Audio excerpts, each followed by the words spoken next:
Hello friends, welcome to my channel Vaishu కుట్టి vlogs. అందరూ ఎలా ఉన్నారండి? బాగున్నారా? మేము బాగున్నామండి. ఈరోజు మన ఛానల్లో రెసిపీ వచ్చేసి వంకాయ చికెన్ కర్రీ అండి. ఎంతో టేస్టీగా యమ్మీగా ఉంటుందండి. చికెన్ని మనం ఎప్పుడు చేసుకునే విధంగా కాకుండా ఇలా ఒక్కసారి వంకాయతోటి చేసి చూడండి చికెన్ కర్రీని. మీకు కూడా నచ్చుతుంది ఫ్రెండ్స్. నేను చేసిన ప్రాసెస్లో మీరు కూడా ఒక్కసారి చికెన్ని వంకాయతో ట్రై చేయండి, మీకు ఖచ్చితంగా నచ్చుతుంది. ట్రై చేసి కామెంట్ సెక్షన్లో చెప్పండి ఎలా వచ్చింది కర్రీ అనేది. ఇంకెందుకు ఆలస్యం, పదని ప్రాసెస్లోకి వెళ్ళిపోదాము. ముందుగా ఈ కర్రీకి మనం చికెన్ని తీసుకోవాలండి. నేనైతే 1/2 kg చికెన్ని తీసుకున్నాను. అలాగే ఒక పెద్ద సైజు ఆనియన్ని చిన్నగా కట్ చేసుకోవాలండి. నేను ఒక 3 to 4 మిర్చి తీసుకున్నాను, కొంచెం కరివేపాకు, 3 టమాటాస్ని చిన్నగా కట్ చేసుకున్నానండి. వంకాయలు, కొత్తిమీర తీసుకోవాలండి. దీనికి కావాల్సినవి ఇంగ్రీడియంట్స్. ఇప్పుడు మనం స్టవ్ వెలిగించుకొని ప్యాన్ పెట్టుకోవాలండి. మనం ఫ్లేమ్ని ఎప్పుడు మీడియం టు లో ఫ్లేమ్లో అడ్జస్ట్ చేసుకోవాలండి. నేను ఇక్కడ 3 to 4 స్పూన్స్ ఆయిల్ని అయితే యాడ్ చేసుకున్నానండి. ఆయిల్ హీట్ అయిందో లేదో చూసుకోవాలండి. ఫస్ట్ నేను ఆయిల్లోకి కరివేపాకుని వేసుకుంటానండి. మనం కర్రీలో ఎప్పుడైనా ఫస్ట్ కరివేపాకు వేసుకుంటే ఆయిల్లో ఆ ఫ్లేవర్ టేస్ట్ సూపర్ ఉంటుందండి. మీరు ఒకసారి ఇలా ట్రై చేయండి. నేను ముందు కరివేపాకు వేసుకున్నానండి, తర్వాత చిల్లీస్ వేసుకున్నాను, ఆ తర్వాత ఆనియన్స్ వేసుకుని ఆనియన్స్ని వేగనివ్వాలండి, గోల్డెన్ బ్రౌన్ కలర్ వచ్చేవారు. ఇక్కడ మనకు ఆనియన్స్ అయితే ఎగిపోయినాయి ఫ్రెండ్స్. ఇందులోకి నేను 1 స్పూన్ అల్లం వెల్లుల్లి పేస్ట్ యాడ్ చేసుకుంటున్నానండి. మనం అల్లం వెల్లుల్లి పేస్ట్ చక్కగా ఒక 5 minutes వేగనివ్వాలండి, దాంట్లో పచ్చివాసన పోయే వరకు. తర్వాత చిటికెడు పసుపు వేసుకున్నానండి. మొత్తం అంతా ఇలా ఒకసారి మిక్స్ చేసుకుంటున్నాను.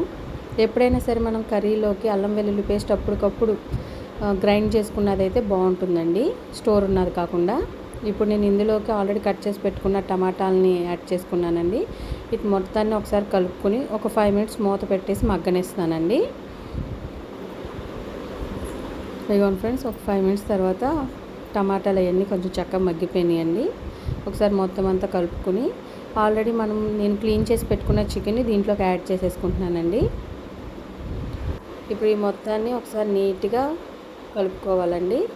ఇప్పుడు ఒక 15 minutes మూత పెట్టేసి లో ఫ్లేమ్ మీద ఉడకనివ్వాలండి చికెన్ని. ఇదిగోండి 15 minutes తర్వాత చికెన్ అయితే చక్కగా ఇలా ఉడికిపోయిందండి. ఇదిగోండి ఆయిల్ పైకి వచ్చింది కదా. ఇప్పుడు దీన్ని ఒకసారి కలుపుకొని ఇందులో ఆల్రెడీ కట్ చేసి పెట్టుకున్న వంకాయలను అయితే యాడ్ చేసుకుని ఒక 5 minutes మగ్గనివ్వాలండి. ఇదిగోండి ఈ విధంగా మగ్గింది, చూసారు ఆయిల్ పైకి వచ్చింది.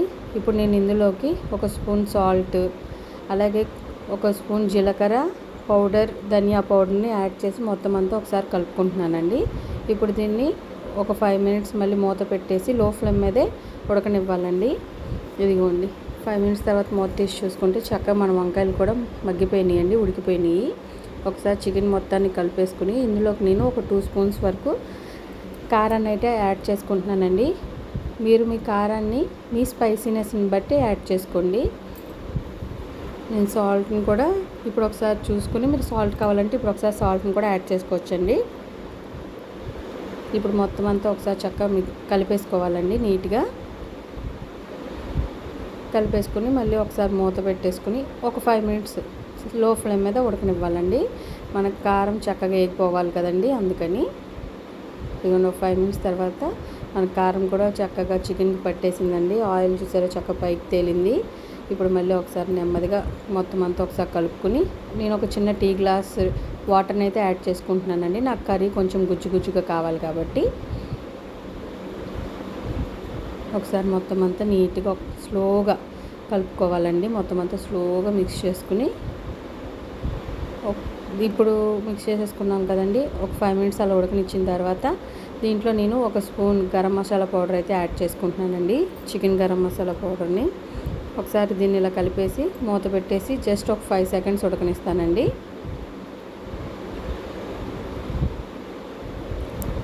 ఇలా చేసుకుంటే కర్రీ సూపర్ ఉంటుందండి. మీరు ఒకసారి ట్రై చేసి చూడండి ఫ్రెండ్స్. ఇదిగోండి చూసారా, గ్రేవీ చక్కగా అయ్యింది, దగ్గర పడింది, గుజ్జుగా వచ్చింది కర్రీ అనేది. ఇప్పుడు దీంట్లోకి నేను కొత్తిమీరని యాడ్ చేసుకుంటున్నానండి.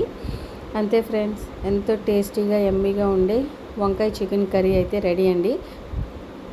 మీరు ఇలా ట్రై చేయండి, మీ వాళ్ళకు కూడా నచ్చుతుంది.